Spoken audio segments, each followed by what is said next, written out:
আগামী 5 দিন ইরানের বিদ্যুৎ কেন্দ্র ও জ্বালানি অবকাঠামোতে সামরিক হামলা না করার ঘোষণা দিয়েছেন মার্কিন প্রেসিডেন্ট ডোনাল্ড ট্রাম্প।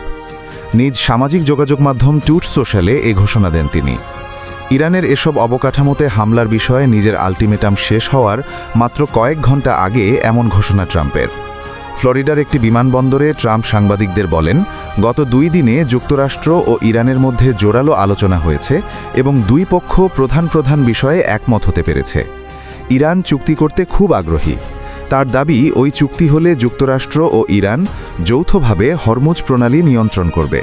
তবে তেহরান ও পেন্টাগনের মধ্যে কোনো ধরনের সংলাপ চলছে না বলে জানিয়েছে ইরান।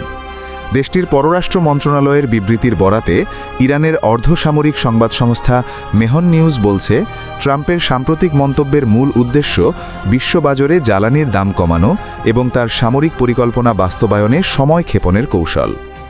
এদিকে সামরিক হামলায় স্থগিতে ট্রাম্পের ঘোষণার পর আন্তর্জাতিক বাজারে 13%-এরও বেশি কমেছে তেলের দাম।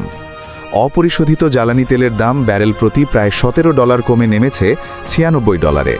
আর যুক্তরাষ্ট্রের ওয়েস্ট টেক্সাস ইন্টারমিডিয়েট তেলের দাম ব্যারেল প্রতি $13 কমে $85.28 নেমে এসেছে।